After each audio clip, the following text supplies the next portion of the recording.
nacieron en el templo, tenían un papá líder, entregado a Dios, pero ellos, nada de nada, y por eso murieron.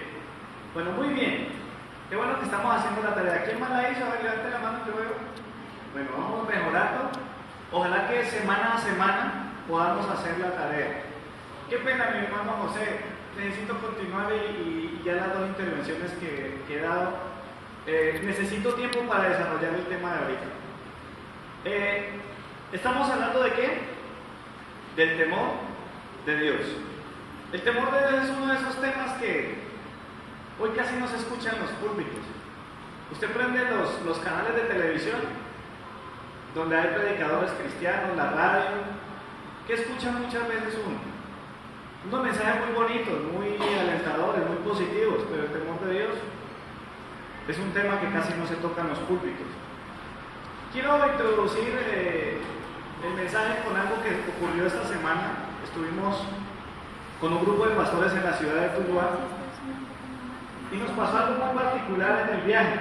Nos pusimos de acuerdo, nos encontramos en un lugar y la caravana de los carros de los pastores, de los que tienen carro, nos llevaron a los que no tenemos y nos fuimos, y la idea era que todos seguirían un carro determinado. En ese caso era el carro del pastor Mauricio. Íbamos lo más de bien en el camino, y resulta que para ir a Tuluá hay una ruta que es muy conveniente, que es la ruta que pasa por Rosso, y hay una oreja, hay un desvío cuando uno va derecho, como que va para Palmira, y había que hacer el desvío en un momento determinado. Pero ¿qué pasó? Los que venían atrás de nosotros no notaron en el momento que el pastor Mauricio dio la vuelta, y cuando menos pensamos fue que nos dimos cuenta que siguieron derecho. ¿Qué pasó? Los llamamos. ¿Qué hubo? Veo, se pasaron, por ahí no era. ¿Qué les tocó hacer a ellos? Bien arriba, pero bien arriba. Esos retornos allá son pero lejanos, distantes. Por allá les tocó hacer un retorno muy bueno. El caso es que perdieron tiempo buscando la ruta de regreso. Tuvieron que buscar un retorno. Y muchas veces pasa que cuando nosotros vamos en un camino, ¿sí? a mí me pasó mucho al principio cuando yo venía de sur a norte. Uno viene por la autopista, ¿cierto? Más o menos pasando el puente de la Luna. Resulta que justo uno pasa por allí, uno tiene que estar en la jugada, porque para entrar a la 26, que es esta de aquí, uno tiene que salir a un lado, por el lado de la Olímpica, de la autopista. Y resulta que más de una vez me pasó que me descuidé y cuando menos pensé estaba ya otra vez en el otro puente, y ese retorno para devolverse está muy lejos. Pero finalmente toca buscar el retorno para recuperar el camino y entonces llegar al destino. El tema de esta mañana, los que toman nota juiciosamente, por favor escriban: el temor a Dios, un retorno a la voluntad de Dios. El temor de Dios, un retorno a la voluntad de Dios. La semana pasada hablamos un pasaje de esos pasajes duros de la Biblia. Vemos a un pueblo desenfocado. Hablábamos de un pueblo que creía que el arca de Dios, que la presencia de Dios era un amuleto. Y estamos claros que Dios no es amuleto de nadie, ¿amén? ¿Sí? Usted no lo va a comprar, por eso Dios no vende artículos aquí no le vamos a vender nada. Ni la medallita, ni la cuerdita, nada, absolutamente nada. Lo único que vale la pena es la presencia misma de Dios. Pero aún a esa presencia hay que respetarla. El pueblo de Dios no respetó la presencia de Dios y por eso fue vencido. En el relato de Samuel dice que primero murieron 4,000 hombres y después 30,000 hombres más. 34,000 personas murieron sencillamente porque tomaron el arca de Dios como un amuleto. Los filisteos, como vimos, ellos creyeron que la única forma de derrotarlos era secuestrando el arca, y de hecho lo hicieron, pero les fue muy mal, se enfermaron, muchos murieron, se llenaron de tumores. Los que no murieron quedaron llenos de tumores. Yo no sé, yo creo que era mejor morir que quedar lleno de tumores. Y finalmente los filisteos deciden quitarse el arca de encima. y se la entregan a una persona, a una persona del pueblo de Israel que vivía cerca de donde ellos estaban, llamado Abinadab. Y dice la Biblia que el arca de Dios estuvo en casa de Abinadab durante 20 años como mínimo. 20 años. Sabemos que después David dice: yo tengo que recuperar el arca, va a pelear contra los filisteos, les gana, y cuando estaban ya regresándose, llevándose el arca, ocurrió el hecho del que hablamos la semana pasada. Montaron el arca en un carro nuevo, tirado por bueyes. Dios dijo que eso no era así, pero ellos no quisieron atender el consejo. Montaron el arca ahí.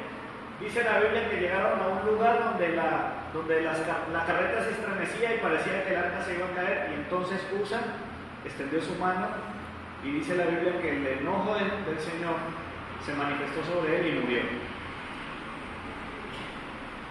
La semana pasada dijimos que el temor de Dios es un asunto de vida o muerte. Hace un instante estábamos hablando de eso en la ofrenda. ¿Qué le faltó a Ananías y Zafira? Les faltó temor de Dios, no respetaron. El asunto de dar, mis amados, es tan voluntario, es tan libre, pero al mismo tiempo tan santo que no podemos jugar con esto. ¿Qué pasaría si hubiera un escáner, no sé, algo aquí, que abriera la ventanita donde usted deposita sus diezmos y sus ofrendas solo cuando usted llega con el precio correcto? ¿Qué nos pasaría a nosotros si la presencia de Dios manifestara su enojo como lo hizo con Usa o con Ananías y Zafira? Porque aunque no leí el resto de Hechos 5, Ananías murió y al rato llega Zafira y mintió igual. No respetaron el Espíritu Santo. Cuando tú tienes temor de Dios, tú das, y tú das lo que tienes que dar. El apóstol le dijo: ¿qué te pasa? O sea, si te quedabas con la herencia, no era tuya. O sea, ¿cuál era el problema? ¿Por qué tenías que mentir?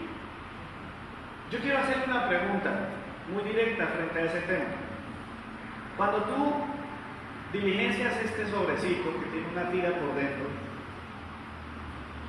aquí hay una tirita, y cuando tú la llenas, estás haciendo un compromiso. Es más, me gustó en estos días, en esos programas que se han dado por el tema de iglesias fraudulentas, de problemas que han habido con congregaciones.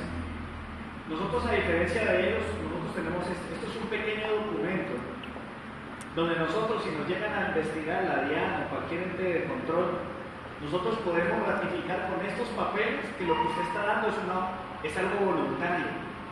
Ante los hombres, esto es una prueba de que Jorge Alonso, yo no le lavé el cerebro, no lo hipnoticé, no lo estoy coaccionando. Jorge Alonso Vargas dice: yo voluntariamente, con cédula de ciudadanía tal, la fecha tal, con su firma, consta que él está dando esto a la iglesia, esto frente a los hombres.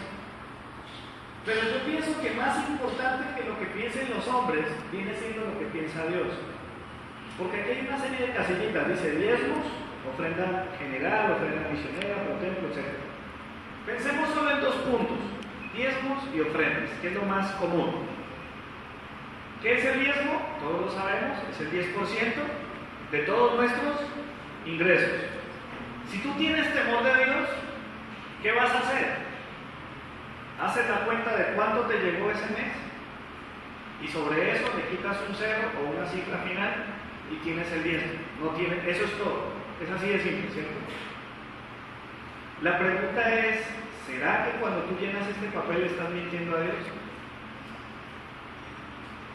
Porque si tú dices que lo que estás dando ahí es diezmo, se supone, básicamente, o sea, yo podría saber el salario o los ingresos de todos por solamente mirar este papel. Sería muy fácil hacer la cuenta. Pero el problema no es que lo mire yo, el problema es que le mintamos al Señor. Yo creo que esto es tan delicado que si usted no está dando su diezmo, realmente no lo meta como diezmo, métalo como ofrenda. ¿Me estoy explicando? O sea, si usted realmente no está dando su diezmo, si lo que usted está dando es un aporte, y lo mete en la casilla de diezmo, está mintiendo.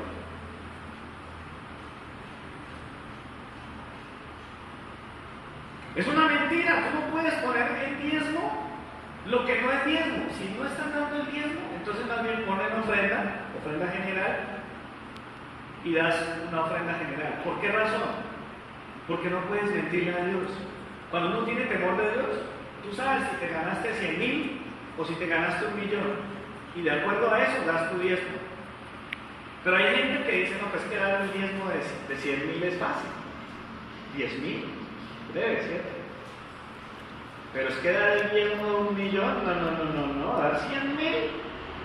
¡Ah! Yo me acuerdo mucho de una ilustración que hacía un pastor, decía, un billete de 50 para ir a rumbear, para ir a pasear, ¿qué es? ¿Es mucho o es poco? Para la mayoría de la gente no, para ir a pasear, para ir a una salida a cine, alguna cosa de entretenimiento. ¿Un billete de 50 es mucho o es poco? Es poco, pero para la iglesia, sacar el de 50.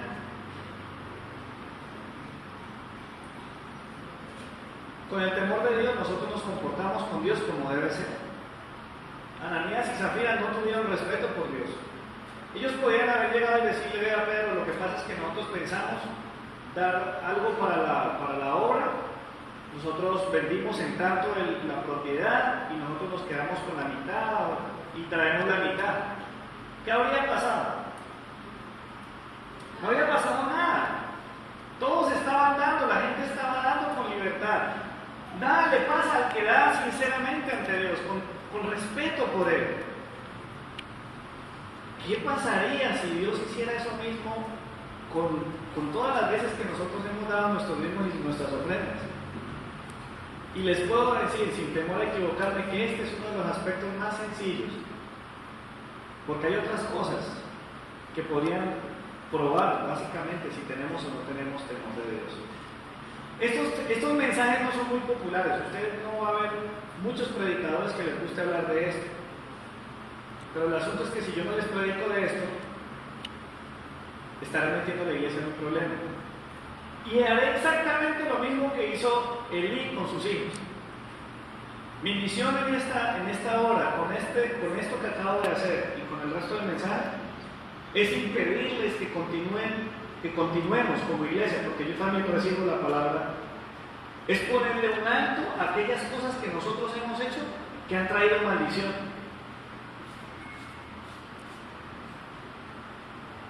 Vamos por favor a abrir la Biblia en el segundo libro de Samuel, capítulo 6, versículo 12.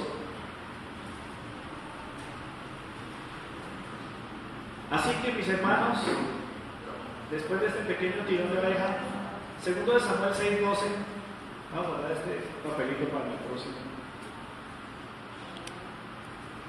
Yo espero de todo corazón que su experiencia sea una experiencia grata para el Señor, que lo podamos hacer con el temor del Señor.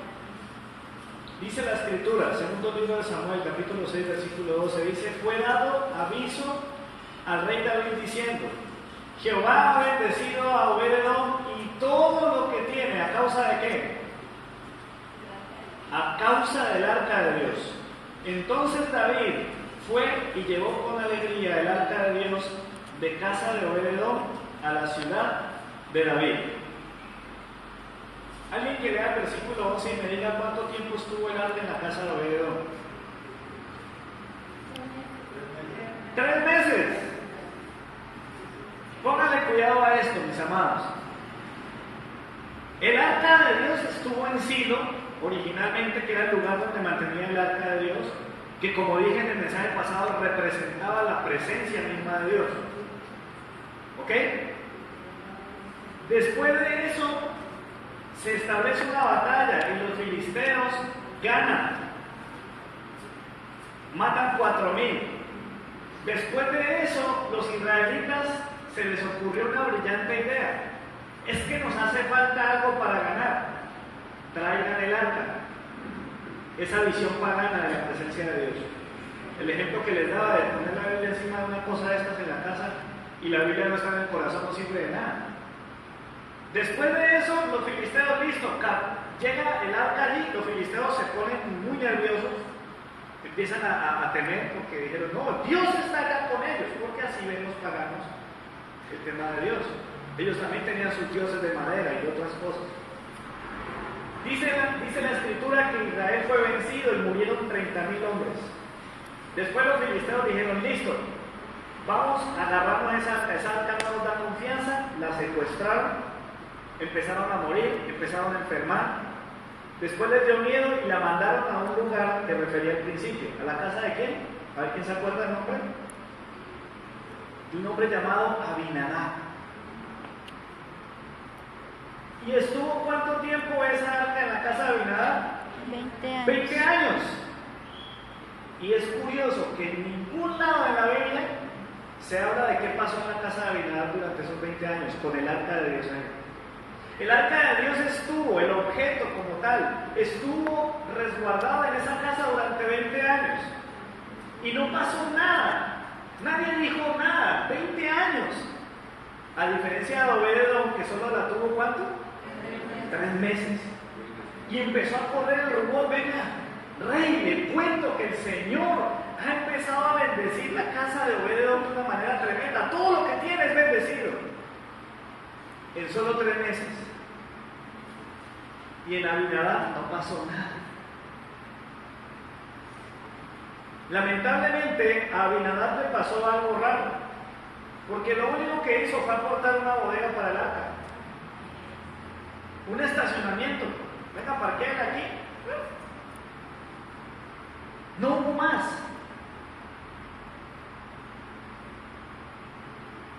Lamentablemente el riesgo de la fe de hoy hace que muchas personas lo único que tengan en sus vidas es un parqueadero. Es un lugar donde se parquea a Dios, pero no pasa nada. ¿Por qué no pasó nada?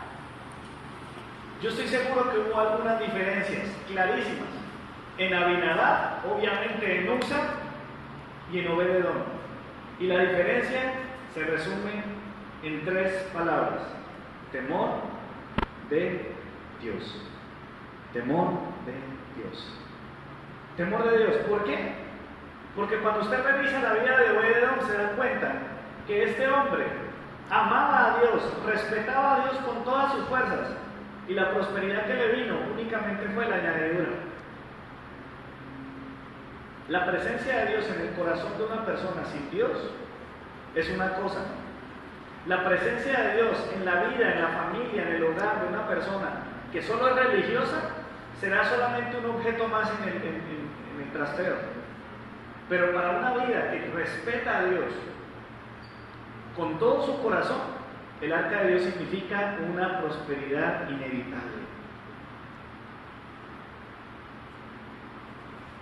Abinadab no recibió nada. ¿Cuál va a ser la tarea de esta semana? Los que quieren hacer la tarea, anótenla por favor. Averiguar qué señales de temor de Dios hubo en la vida de Obed-Edom. Como estamos hablando del temor de Dios, vamos a examinar la vida de Obed-Edom y vamos a notar cuáles fueron las señales, esos rasgos que usted dice, uy, este detalle es importante, yo veo en Obed-Edom esto. Porque es la única forma de explicarse. Se lo resumo en lo que ya les expliqué. Obed-Edom era una persona con temor de Dios. Y usted lo va a profundizar un poquito más en su casa. ¿Por qué razón? Porque hoy no vamos a enfocarnos en la vida de Obed-Edom, sino más bien en la vida de David, quien, como dije el domingo pasado, para mi vida ha sido el ejemplo de muchas cosas, pero tristemente debo decir que David me puso muy triste en la historia del domingo pasado, porque cuando pasó lo que tenía que pasar con Uza, se enojó, se llenó de rabia porque se le dañó la fiesta. La victoria militar ya perdió sentido. Con la muerte de Uza, apaguen, vámonos. Y lo que es peor, en lugar de asumir su responsabilidad, dijo: Uza, yo no sé qué pueda pasar conmigo. Y se la endosó a Obed-Edom. Y Obed-Edom podría estar diciendo: gracias, Señor, porque me mandaron esa arca para mi casa. Lean por favor conmigo el versículo 13 del 2 Samuel 6, que es el pasaje central. Por favor no lo pierdan, póngale un papelito. Dice, y cuando los que llevaban el arca de Dios habían dado 6 pasos, él sacrificó un buey y un carnero engordado. Bueno, durante estos últimos domingos he venido estimulando a cada uno de mis hermanos a que vayamos un poquito más allá, a que escudriñemos las Escrituras, a que aprendamos a leer la Biblia de una manera más diligente, menos perezosa. ¿Saben qué ocurre? En el relato de 2 Samuel, esto pasa en un salto. Desde el momento que Usa muere hasta el momento que empiezan a llevarse el arca de regreso a la ciudad de David, solo hay unos pocos versículos, no hay muchos detalles, no sabemos qué fue lo que pasó. Pero mi misión en esta mañana es llevarlos a entender mejor qué fue lo que pasó. ¿Por qué el temor de Dios es un retorno a la voluntad de Dios? ¿Por qué cuando tú y yo desarrollamos el temor de Dios encontramos una ruta de regreso a la voluntad del Señor? Primer libro de Crónicas 15. Ese va a ser el texto central de este día.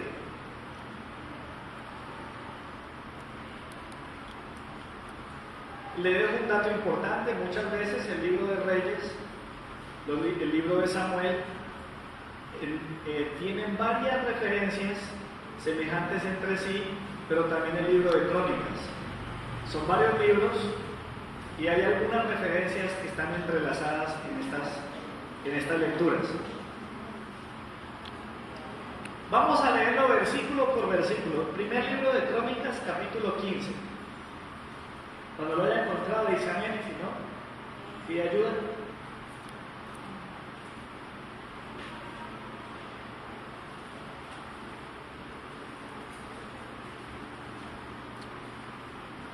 Bueno, muy bien. Vamos a entender la historia detrás de esta historia. Primero de Crónicas 15:1 dice: hizo David también casas para sí en la ciudad de David y arregló un lugar para el arca de Dios y le levantó una tienda. Ténganlo allí, vamos a ir paso por paso. David estaba conmocionado. Usa terminó muerto por causa de la ira de Dios. Y antes que llevársela a su casa, él dice: no, yo creo que lo mejor es que el arca esté en otro lugar. Y se la envía a Obededón. Pero mientras pasaba el tiempo, David recuperó la razón, recuperó el temor de Dios. Y voy a ir desarrollando esta tesis a lo largo del mensaje. Porque vemos a un David diferente. David ya estaba decidido a que el arca realmente tenía que estar allá con él. Por eso dice el versículo que David hizo casas para sí en la ciudad de David. O sea, como era lógico, pues el rey necesitaba tener un lugar donde estar. Pero también preparó un lugar para quién, o para qué. Para el arca de Dios, y le levantó una tienda. ¿Qué era lo que procuraba David al principio? En el 2 de Samuel, David lo que quería era la revancha. Por cierto, los que creyeron que el partido Colombia-Brasil era una revancha, no salió, si se puede decir así. David se fue a la batalla con una sola cosa en su mente: estos filisteos me mataron 34,000 hombres, y para colmo de males nos quitaron el arca es nuestra, yo voy por lo mío. Eso era lo que pensaba David. David la primera vez fue por una victoria militar, por el trofeo. Pero ahora, después de un tiempo, después de superar el impacto que pudo haber provocado en su vida la muerte de Usa y todo lo que significaba eso, dijo: en realidad yo necesito el arca de Dios, necesitamos la presencia de Dios. Es un grave error, amados hermanos, enfocarnos en buscar la bendición y la victoria. David hizo eso. David dijo: yo voy por lo mío y yo voy a ganar. Y de hecho lo consiguió. Pero ¿cuál fue el final? Todo fue un error, todo salió mal. La búsqueda de la solución inmediata de nuestros problemas nos impide apreciar el rostro de nuestro Dios. Cuando te quedas mirando las manos de Dios para ver qué te va a dar, te pierdes la oportunidad de querer ver su rostro, de poder conocerlo mejor a Él. ¿Cuántas veces nos habrá pasado que hemos buscado más la bendición que el rostro del Señor? Versículo 2. Entonces dijo David, póngale cuidado, ¿por qué David recuperó el temor de Dios? ¿Por qué en este punto vamos a ver el retorno de David a la voluntad del Señor? Entonces dijo David, el arca de Dios no debe ser llevada sino por ¿quiénes? Ya empezó. El temor de Dios empezó a llevarlo a corregir, porque a ellos, dice el texto, ha elegido Jehová para que lleven el arca de Jehová y le sirvan perpetuamente. 3 meses para pensar las cosas, 3 meses para meditar, para reflexionar. Es que póngase en el lugar de David. David terminó que fue con miedo, a él le dio fue miedo. Pero qué lindo es Dios que nos permite a veces hacer un alto en el camino y reflexionar. Dejar tanto acelere y mirar lo que está pasando en nuestra vida. ¿Qué está ocurriendo? ¿Qué sale mal? ¿Por qué estamos viviendo lo que estamos viviendo? David necesitó tiempo para revisar lo ocurrido y darse cuenta de la serie de errores, la cantidad de errores que se cometieron. Siempre necesitaremos tomar tiempo para corregir el camino que llevamos, así parezca bueno. Amén. O sea, no podemos caminar por la vida creyendo que estamos haciendo las cosas bien, sin estar seguros que es la voluntad del Señor. Esto no puede hacer cosas buenas. ¿Se acuerdan del carro nuevo? ¡Ay, carro nuevo! Último modelo, la última carreta que sacó Audi. Llevemos el arca de Dios ahí. Los bueyes, seguramente escogieron bueyes bonitos. Armaron la fiesta, pero la fiesta no tenía la motivación correcta. Por eso, mis amados hermanos, ¿cuál es el anhelo de mi corazón? ¿Por qué estoy orando en este momento por la iglesia? Porque para ti y para mí este libro se convierta en la primera cosa que busquemos cuando algo no está bien en nuestra vida. Que antes de tomar decisiones podamos ir a la palabra. Que antes de reaccionar podamos parar, respirar hondo, contar hasta 10 y abrir la palabra del Señor y pedirle a Dios: Señor, ¿qué tengo que hacer? ¿Qué voy a hacer? ¿Cuál es tu voluntad? Amados, miren que lo único que pudo parar la agenda militar de David fue la muerte de Usa. Si eso no pasa, David sigue su vida como si nada. Alguien podría sacar la mano por Usa y decir: no, pero qué pecado era lo que le pasó, pero es que Usa fue irreverente. Usa sabía que no debía tocar el arca y la tocó. David sabía que no se tenía que llevar como la estaban llevando y no dijo nada. Por esa razón, amados, a veces Dios permite que cosas lleguen a nuestra vida y nos corten la agenda. No se extrañen y no se enojen, no debemos enojarnos cuando algo interrumpe nuestros planes. Cuando eso ocurra, piensa por un momento: ¿qué está pasando?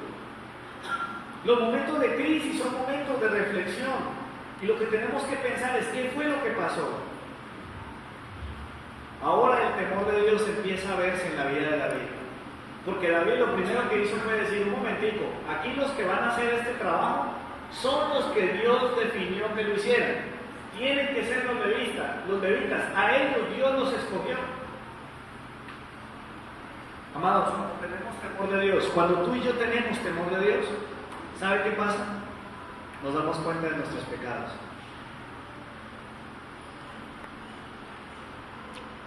Cuando Dios empieza a poner en ti y en mí temor de Dios, empiezas a sentir claramente tu condición.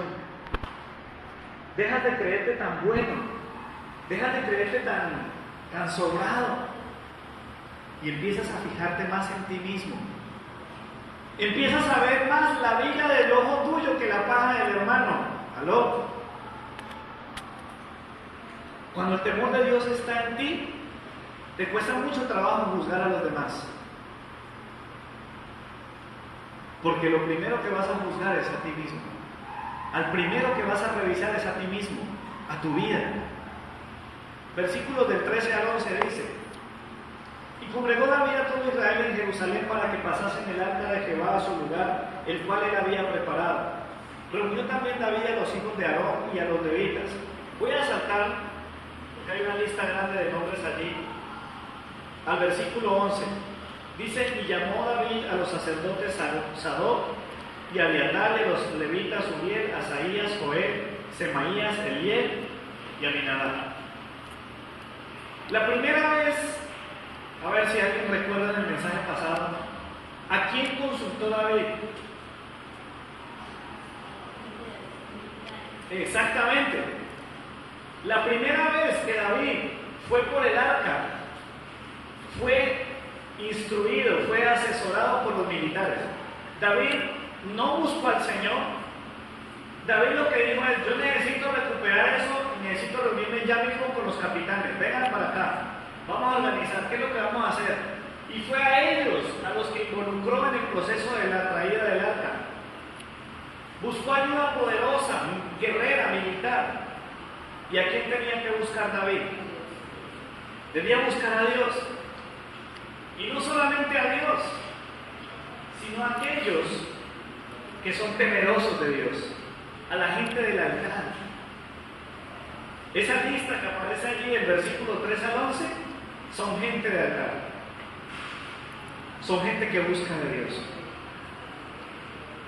Quiero hacer una pregunta: cuando usted tiene una decisión importante que tomar, ¿a quién le pide consejo?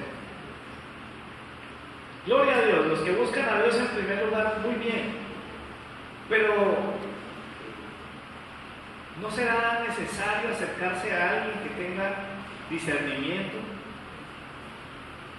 Porque a veces no la cogemos nosotros. A veces es bueno buscar personas que tengan un poquito de discernimiento, que tengan una relación con Dios estrecha para poder encontrar un consejo sabio. David tenía que haber consultado con los sacerdotes, con los levitas. Vengan, vamos a recuperar el arca, por favor. Los militares se ocupan de la guerra y los sacerdotes de la atención al arca de Jehová. Así debía funcionar. Las personas de altar son las personas a las que Dios les demanda más temor. Son las personas que debemos consultar. Miren lo que pasó en esa reunión, versículo 12. Y les dijo a todos esos que reunió: vosotros, que sois los principales, ¿qué? Padres de familia aquí presentes. Este jueves tenía la expectativa de reunirme con varios. En realidad la reunión no estuvo muy concurrida, porque me he empeñado un jueves cada 15 días reunir a los hombres cabeza de familia, sea que tengan esposa o sea que sean solo padres de familia, porque nosotros tenemos que trabajar esto. Me estoy viendo en la necesidad, lo mismo que David, de llamar a los cabezas de familia. Versículo 12 dice: y vosotros, que sois los padres, los principales padres de las familias de los levitas, ¿qué tenían que hacer esos padres? Santificaos vosotros y vuestros hermanos, y pasad el arca de Jehová, Dios de Israel, al lugar que he preparado. Tremendo, tuvo que haber pasado algo muy importante en David. Para que David entendiera todo esto, era porque Dios había puesto el temor de él en su corazón. Es que la primera vez lo hizo a su modo. Vamos a volver a traer el arca, vamos a intentarlo de nuevo, pero esta vez no podemos equivocarnos igual. No es normal que una persona cristiana se golpee los pies con la misma piedra varias veces. Si Dios te habló, si Dios me habló, no puedo seguir dando golpes uno tras otro con la misma piedra. Eso es extraño, eso significa que no hay temor de Dios en ti, pero David ahora está corrigiendo el camino. Lo que salió mal en 2 de Samuel 6, del 1 al 11, con la muerte de Usa, todo eso tenía que corregirse. ¿A quién llamó David? A los cabezas de familia. Ahora, no significa que las madres no tengan nada que ver con este asunto. Es más, aquellas madres que tienen el temor de Jehová y no comparten esa misma fe con sus esposos, están en la posición de cabeza. Obviamente, guardando el respeto por su marido y otras cosas que no voy a ampliar por tiempo.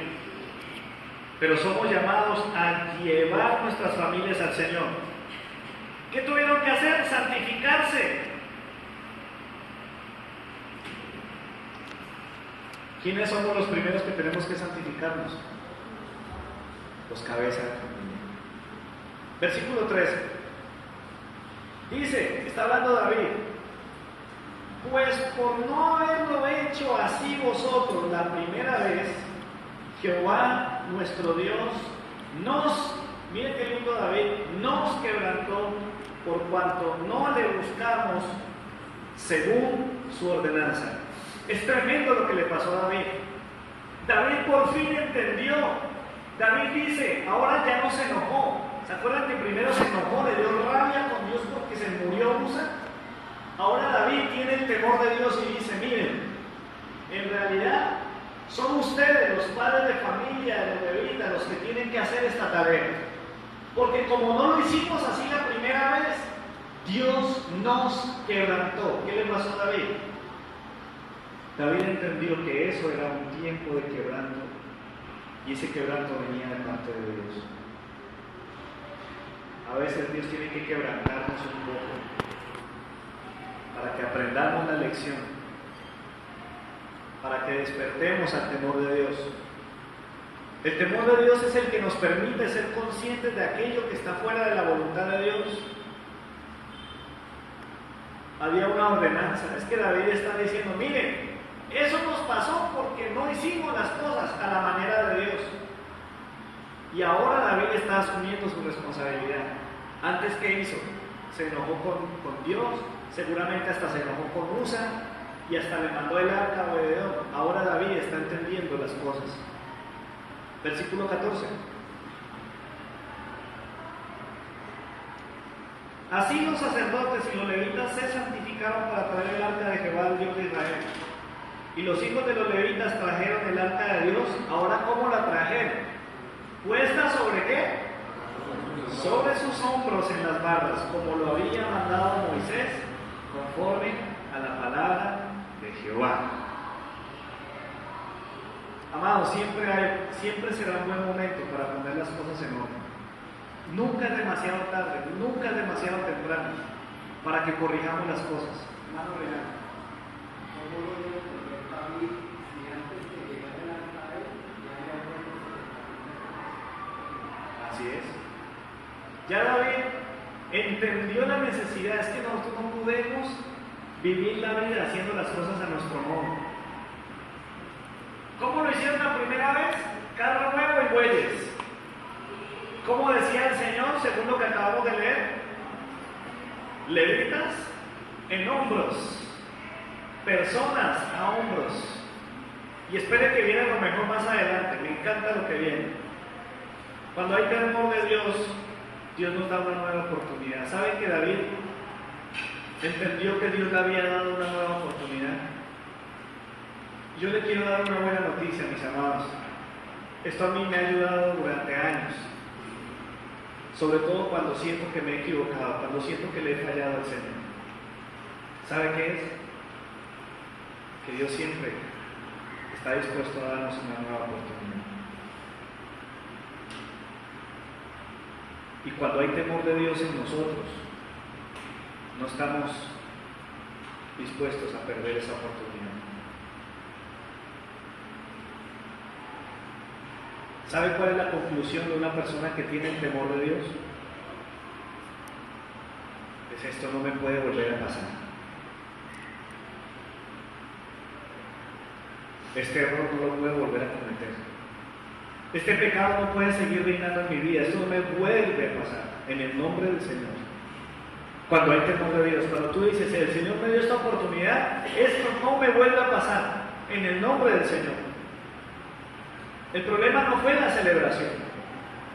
El problema no era que saltaran, que danzaran, que tocaran música. El problema era la motivación. Ahora la razón de ser de la danza, de la música, de la comparsa, del desfile, era que el arca de Dios, la presencia de Dios, estaba de regreso. Estaba otra vez entre el pueblo de Dios. Versículos 16 al 24. Asimismo David dijo a los principales levitas que designasen de sus hermanos a cantores con instrumentos de música. Ahí apúntate este pasaje que este va a ser bien interesante. Con salterios y arpas y címbalos que resonasen y alzaran la voz con alegría. Y los levitas designaron a Emán, hijo de Joel, y de sus hermanos a Asaf, hijo de Berequías, y de los hijos de Merarí y de sus hermanos Etán, hijo de Cusaías, y con ellos a sus hermanos del segundo orden, Zacarías, Jaasiel, Semiramot, Jehiel, Uní, Eliab, Benaía, Maasías, Matatías, Elifelú, Mignías, Obededón, Jehiel, los porteros. Versículo 19. Así Emán, Asaf, Etán, que eran cantores, resonaban címbalos de bronce. Y Zacarías, Asiel, Semiramot, Jehiel, Uní, Eliab, Maasías y Benaía con salterios sobre Alamot. Matatías, Elifelú, Mignías, Obededón, Jehiel y Asasías tenían armas afinadas a la octava para dirigir. Y Kenanías, principal de los levitas, en la música fue puesto para dirigir el canto porque era entendido en ello. Interesante, ¿no? No pusieron a cualquier persona allí.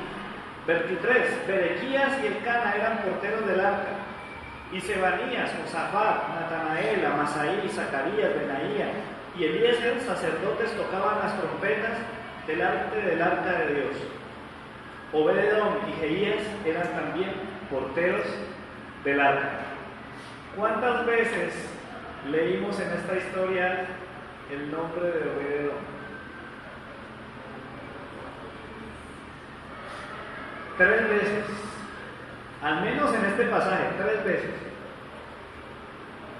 ¿Quién era Obededón? Una persona de la presencia de Dios. La tarea sigue vigente porque hay mucho más que se puede decir de él. Obededón era una persona que no improvisaba con la presencia de Dios. Era una persona metida con Dios.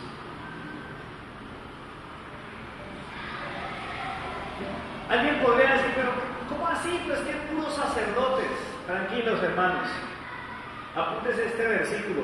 Apocalipsis 1, 4 al 6, se lo voy a leer. Dice: Juan a las 7 iglesias que están en Asia, gracia y paz a vosotros. Del que es, del que era y que ha de venir, y de los 7 espíritus que están delante de su trono, y de Jesucristo, el testigo fiel, el primogénito de los muertos y el soberano de los reyes de la tierra, al que nos amó y nos lavó de nuestros pecados con su sangre, y nos hizo reyes y sacerdotes para Dios su Padre. A Él sea la gloria y el imperio por los siglos de los siglos. Amén.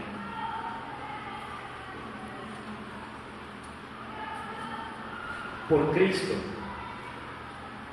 nosotros representamos la nueva generación de sacerdotes, de reyes y sacerdotes de Dios. Nosotros somos los llamados no a repetir los errores del pasado, sino a levantar una nueva generación que esté decidida a hacer las cosas conforme a la voluntad de Dios. Deja de mirar el pasado. Ni tus glorias ni tus derrotas son útiles ahora. Lo único que sirve es entender que necesitamos el temor de Dios. Y el retorno hay que cogerlo, pero ya. Si no tomas la decisión hoy, si no te decides a ser una persona con el temor de Dios, vas a llegar a cualquier lado, menos al lugar donde Dios te ha destinado que te quiere llevar. ¿Qué responsabilidad tan grande tenemos sobre nuestros hombros? Ese es el relato de la Escritura. Versículo 25. Dice: David pues y los ancianos de Israel y los capitanes de millares fueron a traer el arca del pacto de Jehová a casa de Obed-Edom con alegría. ¿Sí se dan cuenta todo lo que pasó? El relato de segundo de Samuel es muy cortito, es muy reducido, está más enfocado en el error que en el acierto de David después. En el primer intento usted tiene segundo de Samuel capítulo 6, pero en el segundo intento, glorioso intento, donde el temor de Dios le permitió a David volver a hacer las cosas a la manera de Dios, en primero de Crónicas 15. Y entonces el liderazgo político, el liderazgo devocional, ahora sí, el temor de Dios nos permite poner en orden las cosas. Dice la Biblia que el sacerdote Elí no estorbó a sus hijos. Nuestra misión como padres, como líderes, es estorbar a nuestros hijos cuando están haciendo las cosas fuera de su voluntad. No podemos quedarnos viendo cómo pasan las cosas y escuchando los rumores. Si no lo hacemos, nos morimos y se mueren nuestros hijos. Eso fue lo que le pasó a Ofni y a Finés. David es responsable de la muerte de 34,000, un hombre por lo menos en la cuenta. 4,000 al principio, 30,000 después, y la muerte de Usa. Es el caos.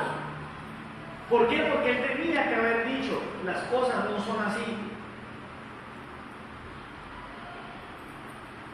Ahora sí viene la alegría. Versículo 26. Mire qué hermoso pasaje, hermanos. Mire qué belleza. Versículo 26. Y ayudando Dios, ¿a quién? ¿A cuáles levitas? A los que llevaban el arca del pacto de Jehová. Sacrificaron 7 novillos y 7 carneros. Las cosas para Dios muchas veces no son fáciles. ¿Qué era más cómodo, el carro por bueyes o el arca con varas a los hombros? Eso era lo más fácil. Le voy a mostrar una imagen, ojalá que lo alcance a ver desde donde está.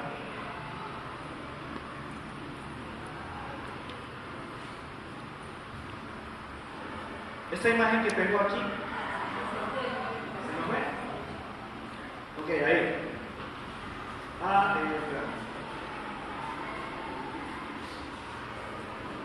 Esa imagen que tengo allí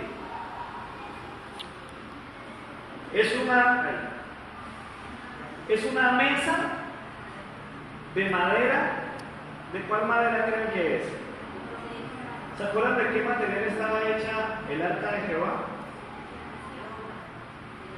De madera de acacia. Miren la mesita, miren las dimensiones. Imagínense el peso del arca. Y el peso del arca estaba bañada ¿de qué? De oro. Así que el arca pesaba mucho. No era una tarea fácil. Pero cuando tú haces las cosas a la manera de Dios, ¿sabes quién viene a ayudarte? Viene a ayudarte el Señor. Hacer las cosas a la manera de Dios no es fácil. El mundo todo el tiempo nos está diciendo, haz las cosas a tu modo. ¿Usted por qué se deja convencer de lo que diga el pastor? ¿Usted por qué todo el tiempo tiene que estar yendo a la iglesia que le digan cómo debe hacer las cosas? Eso es lo más fácil. Pero cuando tú te decides hacer la voluntad de Dios, Dios viene a ayudarte. Qué lindo es el Señor. Usa pensó que le iba a ayudar a Dios. Uy, el arca se va a caer. No me importa que dijo que me iba a morir. Y ahí quedó. Nosotros no ayudamos a Dios, Él sí nos ayuda a nosotros. Amén. Yo no sé cuál sea tu desafío. Yo no sé cuál sea el llamado que Dios te está haciendo en este momento. ¿Cuál es la orden que Dios te está dando respecto a tu vida, tu familia, tu empresa? Yo no sé. Pero yo te garantizo que por difícil que parezca, Dios está dispuesto a ayudarte. Deja ya la autosuficiencia. Es el tiempo de dejarnos ayudar al Señor. Y entonces sí, versículo 27, y David vestido de lino fino y también todos los levitas que llevaban el arca, asimismo los cantores, y que Ananías era el maestro del canto entre los cantores, llevaba también David sobre sí el efod de lino fino. De esta manera llevaba todo Israel el arca del pacto de Jehová con júbilo, sonido de bocinas y trompetas y címbalos, al son de salterios y arpas. ¡Qué diferencia! Hasta la ropa cambió. Y es que cuando hay temor de Dios en nuestra vida, hasta la forma de vestirnos cambia. Todo en nosotros se transforma. Quiero concluir con esto. Resulta que mientras íbamos para Tuluá, el pastor dijo: yo necesito llamar a los que se fueron, a los que perdieron el camino. Y habló con ellos por teléfono: muchachos, vean, vénganse por aquí, y les indicó la ruta, porque así no iban a llegar. Vénganse por aquí, vean, suban hasta tal sitio, y les dio la instrucción. Finalmente llegamos nosotros primero a Tuluá, pero ellos, los que escucharon la instrucción del pastor Mauricio, llegaron.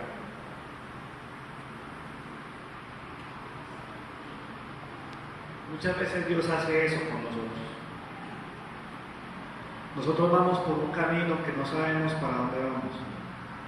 Nosotros decimos: no, es que eso es por aquí, pero ¿quién sabe el camino mejor que Él? Él lo sabe mejor que nosotros. ¿Qué pasa si el pastor del otro carro decide hacer su viaje como él quería? Quizá no había llegado a Tuluá, o lo que es peor, se había demorado tanto que hubiera llegado retardo de la reunión, no sé. Nuestros viajes se retrasan, la voluntad de Dios a veces parece tardía, no porque Dios se tarde, sino porque nosotros extraviamos el camino por hacer las cosas de nuestra manera. Amados, el temor de Dios es un retorno a la voluntad del Señor. Cuando hay temor de Dios, tenemos la capacidad de reconocer nuestros pecados. ¿En qué momento nos desviamos? ¿En qué momento nos perdimos? Y es una oportunidad para volver a Dios. Y todo es diferente. Por eso necesitamos el temor de Dios. Amén. Por favor, póngase de pie.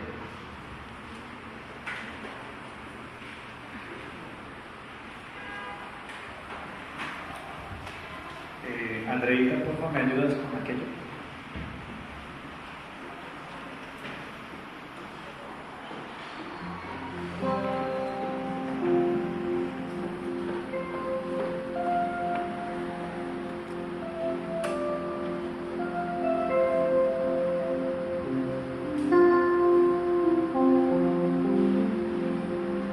Es el tiempo de decirle al Señor: Señor, gobierna mi vida.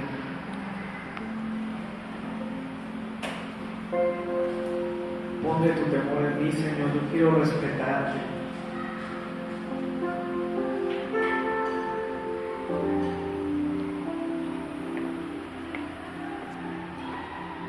Señor, muéstrame el camino de regreso.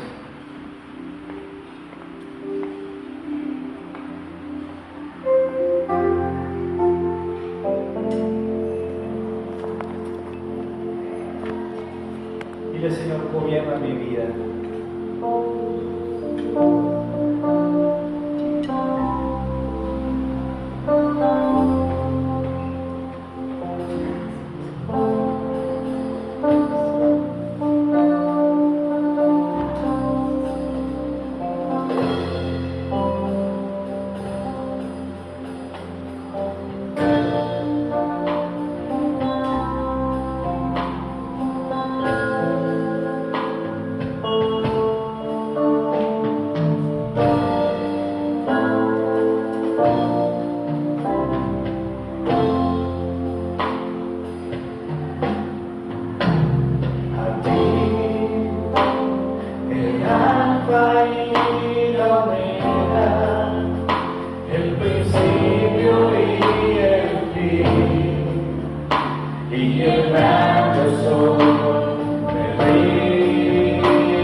Aquí está nuestra vida, Señor. Reconocemos que muchas veces hemos equivocado el camino.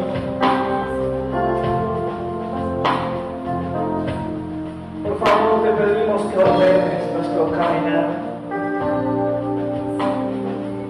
Permítenos regresar, Señor. Si equivocamos el camino, permítenos volver, Señor. Que nunca olvidemos que se trata de ti, Señor. Yo quiero que gobiernes mi vida. Me doy sacrificio a ti. Yo quiero que gobiernes mi camino. Que siempre viva en tu voluntad. Una vez más. Yo quiero que gobiernes mi vida. Me doy el sacrificio a ti.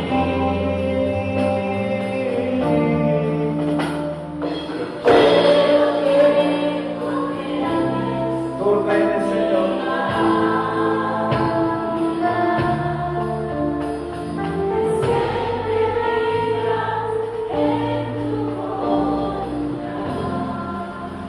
Señor, en el nombre de Jesús, queremos vivir solo en tu voluntad.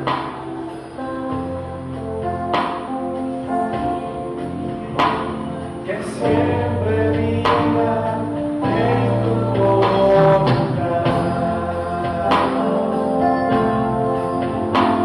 Que siempre viva en tu voluntad. Levanta tus manos al cielo. Señor, queremos hacer tu voluntad. Dile, Señor, ayúdame, por favor, te necesito.